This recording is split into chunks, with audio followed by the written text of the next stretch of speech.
So hello spy universe की villains तुम्हें कैसा लग रहा है बताना ज़रा। मुझे तो बहुत सही लग रहा है। लाइक वायर अप अपने विलेंस के ऊपर काम तो कर रहे हैं। नॉर्मली ऐसा होता नहीं है। लाइक हीरो तो बहुत बड़ा बना देता है लेकिन विलेन वही टिपिकल बस देख के भूल जाने वाला विलेन होता है। लेकिन वायर अप अपने स्पाई यूनिवर्स के लिए जैसा जैसा विलेन खड़ा कर रहा है देख के लाइक एक बार देख के भूलने लायक तो वो बिल्कुल भी नहीं है।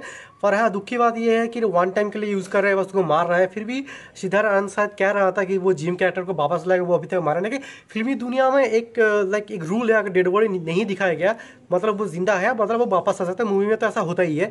तो जिम वापस आएगा इसके चांसेस तो बहुत है। लेकिन इमरान हाशमी को कैरेक्टर जो था आतिश रहमानी, इसको तो मार ही दिया। अगर सॉरी स्पॉइलर, अगर आपको टाइगर 3 नहीं देखा हो तो इसको तो मार ही दिया। मुझे पर्सनली जो टाइगर जिंदा में जो विलेन था ना, वो इतना डरावना मुझे लग रहा था। वो जो एक ख्वाब होता है ना डेडली, वो डेडली वाला feeling, the word the tag deadliest, वो मुझे काफ़ी ज़्यादा डेडली लग रहा था। उसका जो बोलने का जो तरीका था, ऑब्वियसली क्यों ना हो, वो माओवादी टाइप का विलेन था ना। वो ऐसा ही, वो समझ रहे हो, जो लोगों को ब्रेन वॉश करके जो गैंग वॉर समथिंग वो जो करते हैं, एंटी टेररिज्म का जो गैंग का हिस्सा था, वो एंटी टेररिस्ट का लाइक कह भी रहा था मूवीज में कि वन ऑफ द मोस्ट शायद हाँ most wanted man on planet earth. ये जो भी हो, वो उसका बोलने का तरीका, जो बात बोलने का तरीका, जो प्रेजेंस था, वो मुझे काफ़ी ज़्यादा डिगली लग रहा था। एंड पार्ट 1 टाइगर एक था, टाइगर में तो कुछ कोई विलन था ही नहीं, तो उसको साइड में रखते हैं। टाइगर जिंदा में जो था वो मुझे सही लग रहा था बहुत। वार में जो विलन था वो भी काफ़ी क्लासी लग रहा था मुझे। पठान का जिम जो क्या था वो काफ़ी कूलिश विलन था, काफ़ी कूल था वो, इंटेलिजेंट कूल। एंड ये भी बहुत स्मार्ट था अभी टाइगर 3 में भी। तो या वार के एंड में जो हुआ था वो देख के लग नहीं रहा कि जो टाइगर श्रॉफ का जो कैरेक्टर है वो मर चुका है। खाली तो मतलब टाइगर श्रॉफ का कैरेक्टर का नाम, का विलेन का क्या नाम था मुझे याद नहीं आ रहा। जो भी हो, मतलब उसको तो वापस इजीली ला जा सकता। मैं भी देख के सोच रहा था कि क्या ये मर गया, ऐसे मर गया। और फिर आगे कुछ दिखाया नहीं तो मुझे वो टिप थोड़ा डाउट तो लगा। मुझे ख्याल से उसको वापस लाएंगे, ज़रूर लाएंगे। एंड वार 2 का शायद बाद में, तो लाइक अगर आपको नहीं पता है तो पठान को एक्चुअली पठान का जो स्टोरी है वो वार 2 होने वाला था।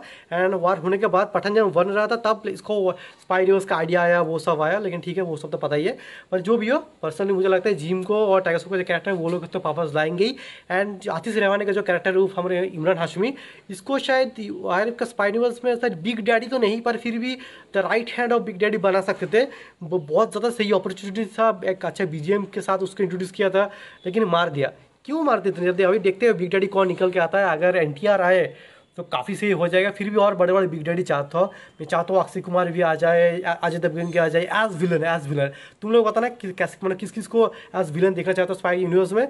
एंड हीरोज़ को कैसे, मतलब किस किस को चाहते हो एज हीरोज़ देखना। पर्सनली जिस यूनिवर्स पे रिक्स पहले आ गया हो, हमारा एसआर का पहले ही आ गया हो, सल्लू भाई पहले ही आ गया हो, तो मैं चाहता नहीं और कुछ बड़े प्रोटैगनिस्ट आइए, ये तीनों ही कमाल कर देंगे। अभी कुछ छोटे छोटे प्रोटैगनिस्ट ला सकते हैं, जैसे कि आप बोलते ना कि किसको किसको लाने चाहिए।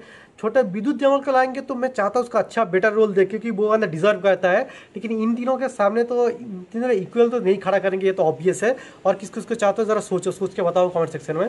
यार मैं तो सोच रहा था कुछ और फीमेल कैरेक्टर्स को लाया जाए, फीमेल एक्ट्रेस को लाया जाए एज ए विलन इंट्रोड्यूस करने के लिए। यस, फीमेल एंटागोनिस्ट के लिए। तो जैसे कि किस किस को लाया जा सकता है, करीना कपूर को लाया जा सकता है, या फिर ऐश्वर्या राय को लाया जा सकता है, मैं सोच रहा था। या फिर मेल एंटागोनिस्ट या फिर प्रोटैगनिस्ट भी कह लो। दुलकुल सलमान कैसा रहेगा वो सोच के देखो। और भी बहुत से, अर्जुन कपूर को भी यूज़ कर सकते हैं क्या थोड़ा बहुत? अब तो थोड़ा सा विलनिश लगता है, खड़ूस विलन जैसा कुछ बना सकते हैं ना। तो आप आयुष्मान खुराना कैसा लगेगा प्रोटैगनिस्ट के टीम में अगर ला सकते हो तो जो भी हो, ये सारे था मेरी बातें। आप लोग बताओ, आप लोगों की बातें क्या है, आप लोगों की राय क्या है ऑन स्पाई यूनिवर्स विलेंस के बारे में। अगर किसको विलेन के रूप में आप लोगों को सबसे ज़्यादा इंप्रेस कौन कर पाया है, तो मेरे ख्याल से जनरल ऑडियंस को शायद जिम वाला कैरेक्टर सबसे ज़्यादा पसंद आया, क्योंकि उसको ही सबसे ज़्यादा अपीयरेंस थोड़ा सा मिला है मूवी में भी उतना ज़्यादा। पहली बार शायद ऐसा लगता है, जो फील होता है ना, वो जो डोमिनेट कर रहा है एसआर को, शायद एसआर क्या था, इसीलिए उन लोग लाइक वो राजी हो गया मार खाने के लिए। वो हर बार गिर रहा था विलन के सामने, विलन को डोमिनेट करने दे रहा था, वो इमेज क्रिएट होने के लिए। और उतना अच्छा अप्रिसिएशन भी मिला उसको, नो डाउट। एंड यस, इसीलिए शायद उतना ज़्यादा वाई वाई हो भी रहा था उस कैरेक्टर को। इतने ज़्यादा मारना शायद सही नहीं रहेगा, उसको वापस ज़रूर लाएंगे वो लोग। एंड आतिश रहमानी का जो कैरेक्टर है, इसको भी उतना अच्छी तरह के अप्रिसिएशन मिलना चाहिए था, लेकिन ये मूवी उतना चला ही नहीं, शायद इसीलिए नहीं मिला। अगर मूवी चलता तो इमरान हाशमी को अप्रिसिएशन मिल जाता ये रोल के लिए, इस रोल के लिए। पर जो भी हो, तुम लोग बताओ तुम्हारा चॉइस क्या है और फैन कास्टिंग क्या है। मेरी तो अपनी पर्सनल फैन कास्टिंग मैंने कह ही दिया इस वीडियो में। तो या तुम लोग बताओ कौन सा विलन तुम्हें अच्छा लगा, किस किसको विलन के रूप में देखना चाहता, फैन कास्टिंग क्या, प्रोटैगनिस्ट एंटागोनिस्ट क्या क्या है वो सब। तो मिलते हैं। अगले किसी टाइगर 3 के ऊपर या फिर स्पाई यूनिवर्स के ऊपर बात करने के लिए मैं सोच रहा हूँ एक केल्सियू वर्सेस स्पाई यूनिवर्स का भी वीडियो बनाओ, मेरे दिमाग में छोटा सा टॉपिक है, तो मिलते हैं।